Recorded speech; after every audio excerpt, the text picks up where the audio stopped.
Hello, welcome. My name is Nolafis, and today I'm going over an interesting concept to keep in mind: map flow. Flow can be tricky to define, but I think of it as how well the elements of a map lead to the next one, in both the physical track as well as the overall theme. Basically, the transition between the end of one element and the beginning of the next should be smooth and make intuitive sense, as well as the elements themselves. Even if flow is a bit tricky to nail in a definition, it's abundantly clear when it's missing. A map where the flow is interrupted will normally have the players crashing or flying off the route consistently in the same spot. That doesn't mean every place someone crashes is a break of flow, but if everyone is bonking into the same wall, even on multiple runs, something might be a bit off. Flow is important because it ends up being a big factor on how easy a map is to learn and remember, as well as flowy maps tend to be very satisfying to drive, which can be vital in certain circumstances like trying to get good reviews in map review for track of the day.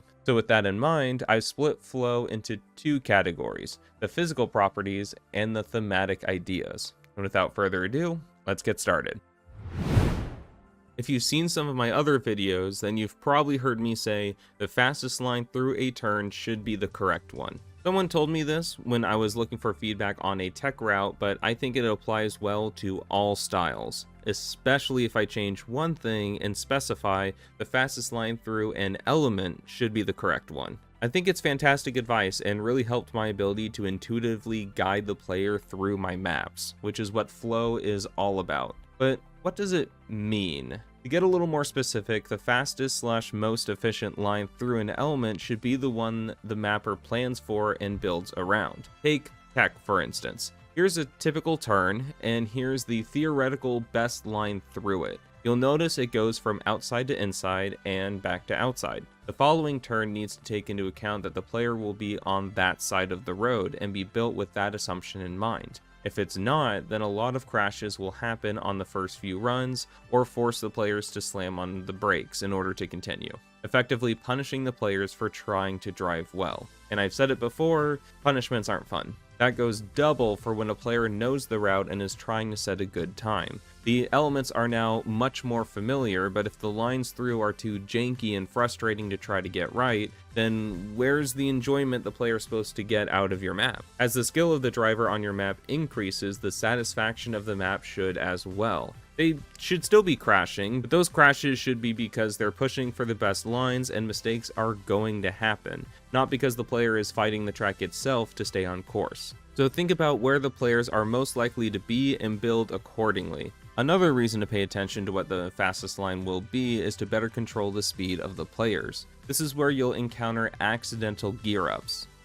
Sometimes. You might have also taken a bad line, but that's for you to figure out. Anyway, having a better idea of what the speed of the player should be will help decide the next element. At least it can be pretty awkward to drive a wall ride while your tires are holding on for dear life, or pressing brake for several seconds just to make a single turn. If you're adding a jump, calculating for the speed is vital, as if you're wrong, players can end up flying much farther than you anticipated. Unfortunately, there's not really a formula where you'll know the best lines. Just like with the rest of Trackmania, it's a skill you'll have to build up. Getting better at this just means your calculations will be more accurate, and even to this day, I'll end up surprised with what actually ends up being the fastest line. But I try to apply what I learned to my next maps, and bit by bit, I'm getting better. One thing I have learned is that a lot of the turns that I feel a bit weird about end up being the ones I wish I had changed. Nowadays, I keep adjusting the elements until I'm 100% satisfied with how it turned out,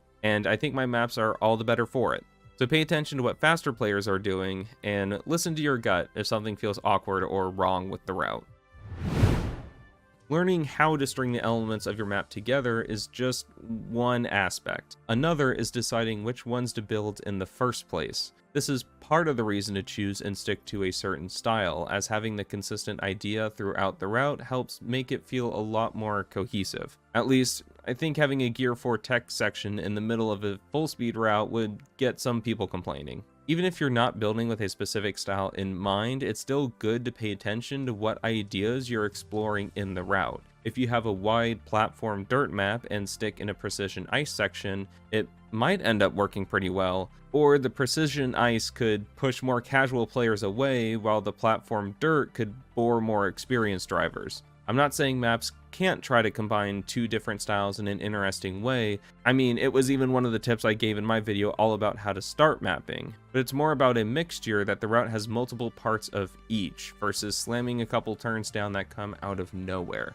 And if you're going to throw something weird at the player, you have to make sure the lines through the new element are smooth. It can be difficult, but it shouldn't be nearly impossible. This is also why two themes seem to be mashed together more frequently than others. Dirt and ice, for instance, work pretty well together, as well as tech plus NASCAR and full speed plus transitional. The harder part about gluing two styles together is making sure one doesn't completely outshine the other. It might seem weird that my example for a problematic combination was dirt and ice, but then I say it's one of the more common duos. The problem wasn't the surfaces themselves, it was the difficulty. Wide platform dirt tends to be pretty easy, while precision ice isn't. So new players will find the ice frustrating, while experienced players will find the dirt boring, meaning the only players who will likely grind the map and have a good time with it are the ones in the middle who are good at ice. To reach a broader audience, it's good to average out both sections, either make the ice easier, the dirt harder, or sprinkle in multiple elements of ice frequently throughout the map so the easy dirt sections are much shorter. It's impossible to make everybody happy, but by deliberately choosing an audience to go for, the map as a whole will feel more consistent and better to drive overall, instead of a map that comes down to one section that will determine if you PB. Keeping with a theme when building is really the best way to make your life easier when it comes to map flow, whether that's the theme of a few styles or keeping a target audience in mind. And I'd like to think that's it, but I have one more question to answer.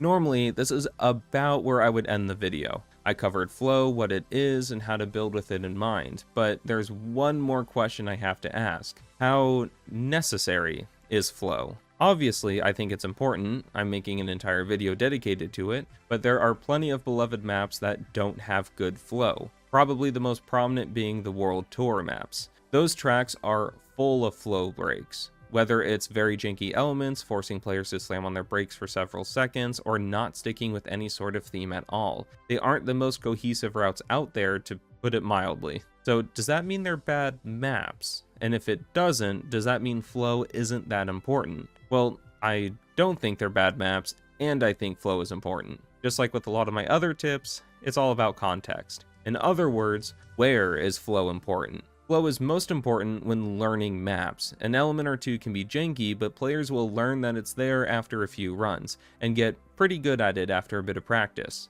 However, that doesn't mean it'll feel good to drive. Trying for a PB when you keep crashing one awkward spot is frustrating, even if you're trying to prepare for it. With World Tour maps, pro players are forced to practice these maps for months, no matter how frustrating it is. After a while, the frustration can be overcome, but then the maps get incredibly boring. So the janky elements help keep things interesting and let players build gaps in their times, as well as show off their consistency when it comes to live competition. If everything flowed together perfectly, the only styles that would make interesting competition maps would be the ones that are inherently difficult, hence why tech was the competitive map style for years. With a bit of jank, the maps feel less consistent because that's the point. More visually interesting elements can be included for the sake of forcing mistakes and making live competition more exciting. However, most of us aren't playing these maps. Or if we do, it's for a little bit to see what time we can get and then move on.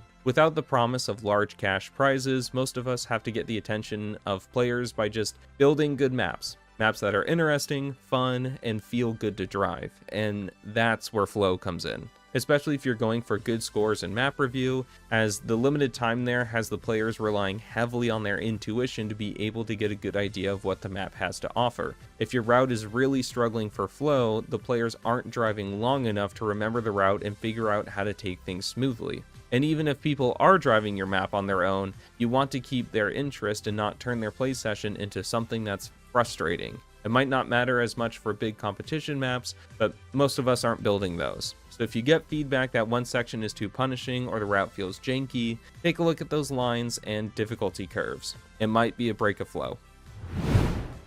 And I think that's it. Flow is much more abstract than other concepts I've covered, so hopefully it makes sense. If you still have any questions, drop them in the comments. While you're down there, I would also appreciate a like and subscribe. I'm trying to figure out how to become a decent Trackmania mapper, and I'd love it if you decide to come along. I also stream on Twitch, so if you're interested in that, there will be a link in the description. With all of that out of the way, I'd just like to thank you so much for taking the time out of your day to watch my video. I really do appreciate it, but if you'll excuse me, I'm about to download all the world tour maps and turn them all into wet plastic. Bye!